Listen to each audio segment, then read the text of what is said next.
السلام عليكم ورحمة الله وبركاته. الحمد لله رب العالمين، والصلاة والسلام على أشرف المرسلين وعلى آله وأصحابه وأزواجه وذرياته وأهل بيته أجمعين. சங்கைக்கும் மென்மைக்கும் உரிய பெரியோர்கள சகோதரர்கள, எல்லாம் அல்லாஹ் ஜல்ல ஜலாலுஹு நாம் செய்யக்கூடிய எல்லா நற்காரியங்களையும் முகஸ்துதியின்றி இஹ்லாஸான முறையில் இறைவனுக்காக மட்டுமே செய்யப்பட்ட நல்வணக்கங்களில் நம் வணக்கங்களை அல்லாஹ் கபூல் செய்து கொள்வானாக. நாம் செய்யக்கூடிய வியாபாரங்களிலும் தொழில்துறைகளிலும் நஷ்டம் இல்லாத ஹலாலான முறையில் ரொம்ப லாபத்தை பெற்று அந்த லாபகரமான வாழ்க்கை கொண்டு தம் தேவைகளையும் தேவை உடையவர்களின் தேவைகள் நிறைவேற்றக்கூடிய நல்ல பொருளாதாரத்தையும் உள்ள விசாலத்தையும் அல்லாஹ் நம் அனைவர்களுக்கும் வழங்கி அருள்வானாக. கஞ்சத்தனம் என்கிற தீய பண்பை விட்டு அல்லாஹ் நம்மை பாதுகாத்துக் கொள்வானாக. நம்மை இந்த உலகத்தில் வாழ வைக்கும் காலம் எல்லாம் நோயோடு இன்றியோடு ஆரோக்கியத்தோடு அல்லாஹ் நம்மை வாழ செய்வானாக. அந்த ஆரோக்கியமான வாழ்க்கை கொண்டு அல்லாஹ் ரசூலை நெருங்கக்கூடிய அனைத்து நல்லவர்களையும் புரியக்கூடிய நல்ல முத்தகின்களின் கூட்டத்தில் அல்லாஹ் நம்மை ஆக்கி அருள்வானாக. திடீர் மரணங்களை விட்டும் தீய மரணங்களை விட்டும் நம்மையும் நம் குடும்பத்தையும் நம் சமூகத்தையும் அல்லாஹ் முழுமையான முறையில் பாதுகாத்துக் கொள்வானாக. மருத்துவமனையின் செலவினங்களை விட்டும் வேதனைகளை விட்டும் அல்லாஹ் நம்மை காத்தருவானாக. நம்மில் யாரெல்லாம் நோயால் பாதிக்கப்பட்டு வீடே கதி என்றும் ஆஸ்பத்திரி கதி என்றும் அல்லல் பெற்றும் அவதியுற்றும் இருக்கிறார்களோ அத்தனை மக்களுக்கும் வெகு விரைவில் நோயை போக்கி உடல் ஆரோக்கியத்தை வழங்குவதோடு அவர்களுக்கு ஒரு குடும்பத்திற்கும் சமூகத்திற்கும் நல்ல பலன் தரக்கூடிய மக்களாக கேள்வானாக. நாம் இந்த உலகத்தில் வாழ்ந்து மறைகிற நேரத்தில் லா இலாஹ இல்லல்லாஹ் முஹம்மது ரசூலுல்லாஹ் என்ற கலிமாவை மொழிந்து ஜன்னத்துல் ஃபிர்தௌஸை கண்ணால் கண்டு மகிழ்ந்து சிரித்த வண்ணமாக வர்ணிக்கக்கூடிய நல்பாக்கியம் பெற்ற மக்களில் அல்லாஹ் நம்மை ஆக்கி அருள்வானாக. மரணித்தும் மரணிக்காத இறைநேசரின் கூட்டத்தில் அல்லாஹ் நம்மை ஆக்கி அருள்வானாக. நாளை மறுமையில முத்து முஹம்மது ரசூலுல்லாஹி ஸல்லல்லாஹு அலைஹி வஸல்லம் அவர்களின் திருக்கரங்களால் ஹவ்துல் கௌசர் என்கிற தடாகத்தின் நீர்வருகை அன்னாரின் ஷஃபாஅத்தை பெற்று அன்னாரின் கரம்பெடுத்து ஜன்னத்துல் ஃபிர்தௌஸ் என்ற உயர்ந்த சொர்க்கத்தில் அவர்களோடு அல்லாஹ் நம்மை சங்கமிக்க செய்வானாக. எல்லாவற்றுக்கும் மேலாக இறை அன்பை பெற்று இறைவனை பார்த்து பரவசம் அடையக்கூடிய அவருடைய நிக்காவையும் ரிலாவையும் பெற்ற மக்களில் அல்லாஹ் நம்மை ஆக்கி அருள்வாராக. அருமையான மூமின்கள, அல்லாஹ் ஜல்ல ஜலாலுஹு ரசூலுல்லாஹி இப்படி சொல்லுவார், ஃபமன் யஅமல் மிஸ்கால தர்ரத்தின் கைரன் யரா வமன் யஅமல் மிஸ்கால தர்ரத்தின் ஷர்ரன் யரா. யார் கடுகளவேனும் நன்மையான காரியங்களை செய்திருந்தாலும் அது கடுகளவேனும் தீமையான காரியங்களை செய்திருந்தாலும் அதன் பிரதிபலனை நாளை மறுமையில் அவர்கள் பெற்றுத்தான் ஆவார்கள் என்பதை அல்லாஹு ஜல்ல ஜலாலுஹு இந்த சூராவிலே ஒரு வசனத்திலே இப்படி சொல்லுகிறார். கண்மணி முஹம்மது ரசூலுல்லாஹி ஸல்லல்லாஹு அலைஹி வஸல்லம் சொல்வார்கள், லா தஹக்கிரன் அமலக, நீங்கள் செய்யக்கூடிய எந்த அமலையும் இலகுவாக நீங்கள் லேசாக எடை போட்டு விட வேண்டாம். ஏனென்றால் உங்கள் பார்வையில் அது இலகுவாக இருக்கலாம், அது அல்லாஹ்வின் பார்வையில் அதி பயங்கரமானதாக இருக்கலாம் என்பதைத்தான் கண்மணி முஹம்மது ரசூலுல்லாஹி ஸல்லல்லாஹு அலைஹி வஸல்லம் அவர்கள் சொல்லி தருகிறார்கள். முன்னால் வாழ்ந்த ஒரு காலத்தில் ஒரு அரசன் தன்னுடைய பொருளாதாரத்தை வைத்து பள்ளிவாசல் கட்ட வேண்டும், இறையில்லம் கட்ட வேண்டும் என்கிற ஆசையில மக்களை எல்லாம் ஒன்று கூட்டி சொன்னார், நான் அல்லாஹ்வுக்காக ஒரு பள்ளிவாசலை கட்ட இருக்கிறேன், அந்த பள்ளிவாசலில் செலவினங்கள் முழுக்க முழுக்க அது என்னுடையதாகத்தான் இருக்க வேண்டும். அது மட்டுமல்ல, அந்த பள்ளிவாசலுக்கு இந்த ஊர் மக்கள் எந்த சேவையும் செய்துவிடக்கூடாது, யாரின் தேவையும் இல்லாமல் என்னுடைய முழு பணத்தை செலுத்தி நான் அல்லாஹ்வுக்காக பள்ளி கட்ட போகிறேன் என்று சொல்லி மக்களுக்கு மத்தியிலே பிரகடனம் செய்து பிரம்மாண்டமான ஒரு பள்ளிவாசலையும் கட்டுகிறார். கட்டி முடித்து விட்டு அந்த பள்ளிவாசலுக்கு தன்னுடைய பெயரையும் சூட்டுகிறார், அந்த அரசுடைய பெயரை சூட்டுகிறார்.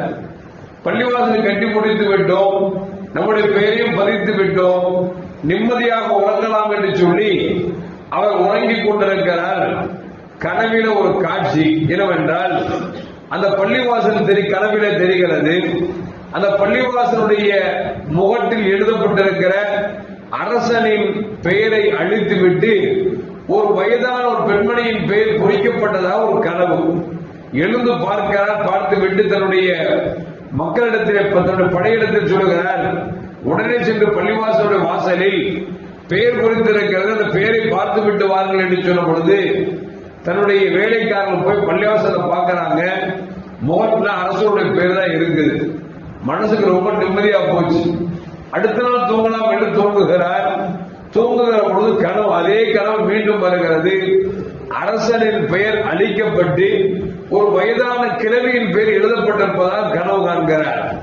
மீண்டும் திடுக்கிட்டு எழுகிறார். ஏனென்று சொன்னால் அல்லும் பகலும் கஷ்டப்பட்டு முழுக்க முழுக்க தன்னுடைய சொந்த பணத்தை போட்டு வாரி இறைத்து கட்டியிருக்கிறார். யாருமே எதுவும் எனக்கு உதவி செய்யக்கூடாது என்று சொல்லியிருக்கிறார். அப்படி இருக்கிற பொழுது தன்னுடைய பெயரை அழித்து விட்டு வயதான ஒரு கிழவியின் பெயரை பொறிக்கப்பட்டிருப்பதாக கனவு கண்டு இரண்டாவது நாள் தன்னுடைய பணியாளருக்கு சொல்கிறார், சட்டென்று செல்லுங்கள், அந்த பள்ளிவாசல் முகட்டில் பாருங்கள் என்று சொல்கிறார். பணியாளர் போகிறார்கள். பார்த்தால் அந்த பள்ளிவாசல் அந்த முகட்டிலே அரசரின் பெயர் பொறிக்கப்பட்டிருக்கிறது என்பதை பார்த்துவிட்டு மீண்டும் அரசர் சொல்றாங்க. மூணாம் நாளும் அதே கனவு, அத்தூக்கம், அதே கனவு வருகிறது. கனவு வந்தவுடன் விழித்திருக்கிறார். அவரே சென்று போய் பார்க்கிறார். கண்ணை தேய்த்து பார்க்கிறார். பார்த்தால் அரசரின் பெயர் தான் இருக்கிறது, அந்த கிழவியின் பெயர் இல்லை. இந்த கிழவி 3 நாள் கனவில் வந்து விட்டாலே இவர் யார் என்று தேட வேண்டும் என்று சொல்லி அவர் தேடி பார்க்கிறார். கடைசியில் பார்த்தால் ஊரிலே ஒரு கிழவி, வயதான கிழவி, அந்த பெண்ணை கூப்பிட்டு இருக்கிறார். அம்மா, இந்த பள்ளிவாசல் கட்டுவதற்கு நீ ஏதாவது காரியம் செய்தாயா என்று கேட்கிற பொழுது அந்த வயதான பெண்மணி சொன்னார், நீங்கள் தான் உத்தரவு கொடுத்து விட்டீர்களே, இந்த பள்ளிவாசலுக்கு யாரும் உதவி செய்யக்கூடாது, யாரும் காசு பணம் தரக்கூடாது, என்னுடைய சொந்த உழைப்பிலேயே என் பணத்திலேயே கட்ட வேண்டும் என்று சொல்லிவிட்டீர்கள். எந்த காரியத்தையும் செய்யவில்லை.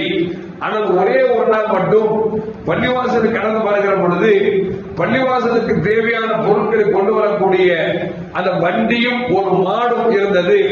அந்த மாடு ஒரு இடத்தில் கட்டப்பட்டிருந்தது. அந்த மாட்டுக்கு கடும் தாகம் எடுக்கிற பொழுது தண்ணீரை தேடி அது செல்லுகிறது. ஆனால் தண்ணீர் இருக்கக்கூடிய இடத்திற்கும் அதற்கும் எட்டவில்லை. அந்த மாடு பல தடவை முயற்சி பண்ணி கொண்டிருக்கிறது. தண்ணீரை எடுக்க முடியாமல் அது தாகிட்டு அது திண்டாடி கொண்டிருக்கிற நேரத்தில் என் கண்ணில் இந்த காட்சியை பார்த்தவுடன் அந்த தண்ணீரை எடுத்து மாட்டுக்கு வாய் பக்கத்தில் வைத்தே அது குடித்தது. இதை மட்டும்தான் செய்தேன் என்று சொன்ன பொழுது அப்பொழுதுதான் விளங்கிக் கொண்டார்களாம். பள்ளிவாசலுக்கு சுமை சுமந்து கொண்டு வந்த அந்த மாட்டிற்கு தண்ணீர் தேவை என்பதால் அந்த தண்ணீரை பக்கத்தில் வைத்ததன் காரணமாகத்தான் இந்த கனவை நாம் கண்டோம் என்று சொல்லி அவர் விளங்கிக் கொண்டார் என்று பாராட்டு தெரிவித்தார் என்று ஒரு நிகழ்ச்சியை படித்தேன். எதற்கு சொல்லுவார்கள் என்று சொன்னால், அருமையான மக்களே, அத்தனை கோடிகள் பணத்தை செலவு செய்து அந்த பள்ளியை கட்டி அவர் நிம்மதியாக தூங்குகிற நேரத்தில் இந்த பள்ளி நீ கட்டிய அந்த எண்ணத்தை விட ஒரு பெண்மணி ஒரு மாட்டுக்கு தண்ணீர் தள்ளி வைத்தது அல்லவா, அது அல்லாஹ்விடத்திலே பிரமாண்டமானதாக தெரிகிறது என்று சொன்னார். அருமையான மக்களே, அதைத்தான் நபிகள் நாயகம் ஸல்லல்லாஹு அலைஹி அவர்கள், லா தஹக்கிரன்ன அமலுக, நீங்கள் செய்த எந்த காரியத்தையும் இலகுவாக எடை போட்டு விடாதீர்கள், அது அல்லாஹ்விடத்திலே பிரமாண்டமாக இருக்கும் என்று சொல்லி நபிகள் நாயகம் ஸல்லல்லாஹு அலைஹி சொல்கிறார் என்று சொன்னால், நாம் சொல்லக்கூடிய சுப்ஹானல்லாஹ்வாக இருந்தாலும் அல்லது அல்ஹம்துலில்லாஹ்வாக இருந்தாலும் அல்லது அல்லாஹ் அக்பராக இருந்தாலும் அல்லது நாம் ஒருவருக்கு 10 ரூபாய் தானம் கொடுத்தாலும் அந்த தானத்தை கொடுத்த பிறகு, ரப்பே நீ எனக்கு கொடுத்தாய், உனக்காக நான் கொடுக்கிறேன், என்னிடத்திலிருந்து நீ அங்கீகரித்துக் கொள்வாயாக, ஏற்றுக்கொள்வாயாக நாம் கேட்டோம் என்று சொன்னால் அந்த காசு பணம் அது குறைவாக இருந்தால், நாம் செய்த அமல் சிறிதாக இருந்தாலும் அது அல்லாஹ்வின் பார்வையிலே பெரிதாக அமைப்பதைத்தான் இந்த நிகழ்வு நமக்கு சொல்லித் தருகிறது என்பதை நாம் மறந்துவிடக் கூடாது. எல்லாம் அல்லாஹ் ஜல்ல ஜலாலுஹு எந்த காரியத்தை செய்தாலும் இஹ்லாஸான முறையிலே மன தூய்மையுடன் இறைவனுக்காக செய்கிறோம் என்கிற எண்ணத்தில் செய்யக்கூடிய நல்ல மனப்பக்குவத்தை அல்லாஹ் எனக்கும் உங்களுக்கும் வழங்கியருவானாக. அஸ்ஸலாமு அலைக்கும் வரஹ்மத்துல்லாஹி வபரகாத்துஹு. ஸல்லல்லாஹு அலா முஹம்மத் ஸல்லல்லாஹு அலைஹி வஸல்லம்.